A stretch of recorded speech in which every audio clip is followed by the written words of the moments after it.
اهلا بالقروش. انا خالد خليل جاي بعرض عليكم انا بعمل ايه. انا شخص كنت جاي عشان خاطر انتوا تساعدوني. بتمنى ما تتريقوش عليا، تهتموا بكلامي، ما تتجاهلونيش، تدوني اوفر حقيقي، مش هطلع بره تقولوا لي لا مش هيبقى حقيقي. تدعموني بجد عشان خاطر انتوا شايفين انا جاي بقول لكم انا خالد خليل ما بعرفش اتكلم انجليزي. انا جاي لكم عشان انتوا مصريين عادي بنتكلم في برنامج عربي. اشمعنى انا جالي شاب اسمر تاني طويل؟ انا مش عارف، كل مره بيطلع لي كده.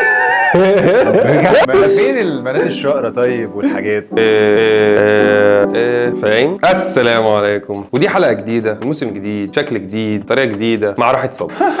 احكي لنا عن حوار القروش. الرموش، القروش انا ما بحبش حاجه تبقى بره طبيعتنا. احنا عايشين في الارض فماشيين، رحنا الميه فعمنا. فانا لما يكون في فكره برنامج انا واخدها من بره عشان هي برنامج معمول في دوله اجنبيه فبيتكلموا انجليزي فحياتهم ماشيه هناك طبيعيه، يعني ما ينفعش تجيب لي القرش من البحر المالح تحطه لي في النيل وتقول لي هو هيعيش هنا. مش هيعيش. انت عامل برنامج فكره من برنامج اجنبي جايبها في مصر، بلد عربيه بتدعم شباب عربيه، بتدعم مشاريع عربيه، الناس اللي موجوده عربيه، قناه عربيه. كلام انجليزي ليه؟ عشان واحد يجي اجنبي في اختراع، في تكنولوجيا، في يلبس حاجه هيفهم الناس بتقول ايه. ليه اجبر اللي جاي يتكلم في بلده انه يتكلم بلغه ثانيه؟ مثلا عملوا سيرفي ولقوا ان معظم اللي بيتفرجوا بيتكلموا انجليزي اكتر من عربي او بيستجيبوا للغه دي اكتر. الانجليزي ده ايه بالنسبه لنا؟ مش لغه ثانيه؟ يعني احنا هنا مش بنصنفه لغه ثانيه، بقى لغه خلاص. تطلع التلفزيون في برنامج مصري بيتقدم ناس مصريه، اللي موجودين هم مصريين وناجحين في مصر، كلامهم انجليزي. ده تلفزيون يا جدعان، ده برنامج شباب عندها افكار حلوه ومقدمه وناجحه. لو واحد جاي من الشارع ما عندوش ورق هو اصلا اوريدي مش هيطلعوه. فانا لازم يكون عندي سجل تجاري وتضاربيه وورق ودنيا وعندي بيدج محترمه وانتوا عارفين ان انا ناجح في الحته الفلانيه عشان كده طلعتوني. لكن اللي بيحصل ده هزار قوي.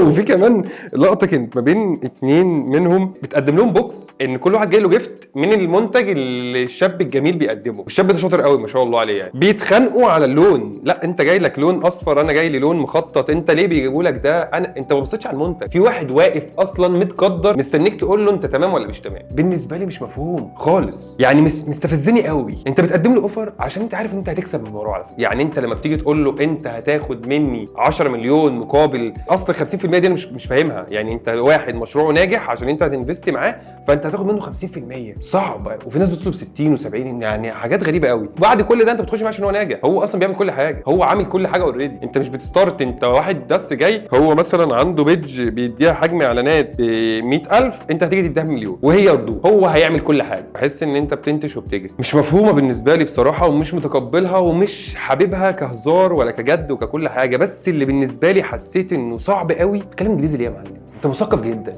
انت شاطر، انت مفيش منك. اتكلم انجليزي ليه؟ اتكلم عربي عادي، مش عيب والله. ما عيب لما تطلع بره في انترفيو بره ويكرموك ان انت اقوى برنامج في الوطن العربي، انت طالع بقى والناس مش عارف ايه. اتكلم عربي برضه، لان انت متكرم ان انت احسن برنامج في الوطن العربي، احسن برنامج في وطن كل شعوبه بتتكلم عربي وتفهم عربي. اتكلم عربي برضه عادي. يعني الموضوع ده مستفز قوي على فكره. انت ممكن بكره تبقى اسباني هو اللغه الاولى في العالم، يبقى انت كل اللي بتبنيه في الانجليزي ده سلام عليكم. هتيجي بقى بعد كده تروح عامل برنامج اول ما ينجح معاك تروح متكلم اسباني، هتجيب واحد برتغالي هتروح. فانت لا، الموضوع يعني صعب قوي بجد، صعب قوي. يعني هو عايز يضحك الناس وعايز يقول افيه، هو مش فاهم ان هو دمه مش خفيف. هو ده مش افيه، انت بتلعب على اعصاب واحد مقدم لك اعلى كواليتي عنده حاططهولك عشان خاطر خد ده جيفت. مش جيفت ليك، خد شوفه واعرضه للناس وقول ان هو حلو ولا وحش. فانت بتطلعه ما بصيتش ولا على خامه ولا على تقفيل ولا على شكل ولا على هم ليه بيدوك انت المقلم وبيدوني انا الساده؟ هم ليه بيعملوا معاك انت كده وبيعملوا معانا كده؟ في ثانيه بقت امور شخصيه، وفي واحد واقف هنا اهو مستني ان انت تقول له ده حلو. لو في 100 واحد واقفين بيقدم لك منتج ومستني انت تنفست معاه، هو مستني بس انت وانت تمسك الحاجه تبتسم. فانت بتهزر مع واحد جاله مقلم وانت جالك ساد. هل احنا في زمن الافيه؟ احنا في زمن الضحك. تعرف تبيع ضحك تنجح. الناس بتحب تسمع الحاجه الخفيفه، ما بتحبش المشاكل، ما بتحبش العلم، يعني الا من رحم ربك. بس انت مثلا لما بتيجي تسكرول دلوقتي بعد ما تخلص شغل، انت عايز تشوف الحاجه اللي تخليك تبقى تمام في مودك في تفاصيلك. يعني عايز تشوف حاجه مش لازم تضحكك بس تخليك انت تمام، حاسس ان انت مرضي، سواء بس تبقى الامور معاك سهله. مش طول الوقت هتشوف علم، مش طول الوقت هتشوف ريسبكت. مثلا الدحيح انا بحبه قوي، بس انت ما تقدرش تتفرج على حلقتين 3 من الدحيح. كم معلومات يخليك بلاك اوت في ثانيه، ايرور. ما تقدرش. شاطر قوي هو الدحيح بس في الحته معينه، يديك مساحه معينه. لكن مثلا ممكن تتفرج على فيلم كوميدي ساعتين وتخلص تخش على فيلم تاني، او ممكن تشوف فيديوهات مثلا تسكرول بالثلاث 4 ساعات بتشوف حاجات ضحك. ممكن تبقى مشير بينك وبين صحابك 700 ريل مثلا بيضحكوا، منهم واحد علم في النص. كاميرون. انا عايز اوصل رساله بس لاستاذه كاميرون. مش حلو ان احنا نعيش دور اللي مش فاهمين حاجه في الدنيا. انت بالنسبه لي لغز كبير جدا ان انت حره في كل ده طالما انت بتعمليه مع نفسك في حياتك. ما تطلعيش توجهي ده المجتمع، ما تطلعيش توجهي ان انت تبصي في حياه الناس عادي على سبيل الفور فن وعلى سبيل ان ده اكل عيشي وعلى سبيل ان مش عارف ايه. مفيش حاجه اسمها كده. عامل ربنا في كل شيء، يعني اللي بيرزقك دلوقتي لاسباب معينه هو ربنا. شوفها هتحس ان هي حد طيب اموره طيبه، عايز بجد تبصها وتحطها جنب الحيط. يا بنتي ما تبوظيش الدنيا، انت تمام كده، انت امورك حلو.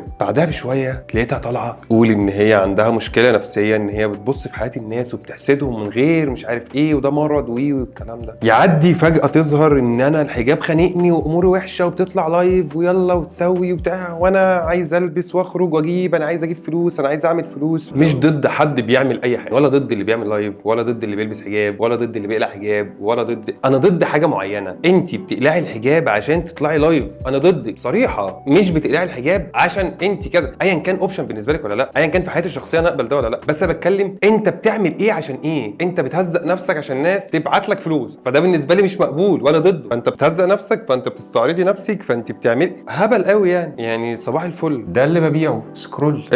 على فكره الجمله دي بتضايقني قوي. شخص يبقى هو عارف ان هو هيظهر لك مثلا في اليوم 10 مرات، سواء من خلاله او من خلال بيدجات هتاخد الفيديو بتاعه وتنزله او ايا كان. حد يبقى عارف ان هو الفيديو بتاعه سواء انت لو عملت له بلوك من الاكونت بتاعه هيظهر لك كذا حاجه ويقول لك مش عاجبك سكرول. والناس دي اللي انت بتأمرها ان هي تسكرول هي اصلا اكل عيشك. طب ما تظبط انت كلامك، طب ما تقول انت الصح، طب ما تكنترول انت نفسك، طب ما تسكرول انت في دماغك الافكار اللي انت عارف ان هي تبقى مثيره للجدل وتعمل مشاكل بسيطه. يعني تيك توك وحش اي ماركت دلوقتي، سوق قوي جدا جدا جدا في عز ما ان الدولار سعره اختلف وان الحاجات التانية الكوست بقى يزيد، بقى بيسوي. التيك توك مصدر رزق لناس كتير قوي قوي قوي بتبيع عليه منتجات. تعال نروح للحته اللي الناس بتعرض اللايف ستايل بتاعها عليه. هي ما عندهاش حاجه غير ان هي تبيع كلام، غير ان هي تقول رايها. زينا كده احنا بنقول وجهه نظرنا دلوقتي. هل ده ضده؟ انا مش ضد ده خالص، انا بعمل ده اوريدي دلوقتي. انا فان لناس كتير بتعمل ده. انا ضد انك انت تبقى بتكذب عشان تبيع، تبقى بتهزق نفسك عشان تبيع، بتحاول تقول اي حاجه غير مبادئنا وغير حياتنا وغير امورنا وغير حقيقتك عشان تبيع. ما تقول الصح. هقول لك حاجه بسيطه جدا، حاول انك تاثر في الناس بحاجه كويسه، علم ننتفع بيه، يفضل ثواب ليك طول حياتك. اثرت في حاجه وحشه هتفضل برضه ليك طول حياتك. فهي الحلال بين والحرام بين. على فكره انك انت تبقى بتاثر في حد مسؤوليه كبيره جدا، ان انت تبقى مثل اعلى لحد، ان حد يبقى واخدك قدوه. يا نهار اسود، دي مصيبه يعني لو انت وديته في داهيه. والله العظيم الشهره حاجه يعني كويسه طول الوقت. يعني انت لو ما عرفتش تكنترول تصرفاتك، ما عرفتش تكنترول امورك، ما عرفتش انت مؤثر فبتعمل كذا كذا، كل ده يوديك في 60 داهيه. يعني كان طلع حد اللي هو المفروض رقم واحد دلوقتي في القصه دي، قال ان هو بيخش له ما يقارب مليون جنيه في اللايف في ساعتين ثلاثه يعني، ولا ربنا يرزقه طبعا، يعني ده رزق وبتاع. بس انا بالنسبه لي ما بعرفش الحاجات دي منطقيه ولا لا. هل ده خلى الناس كتير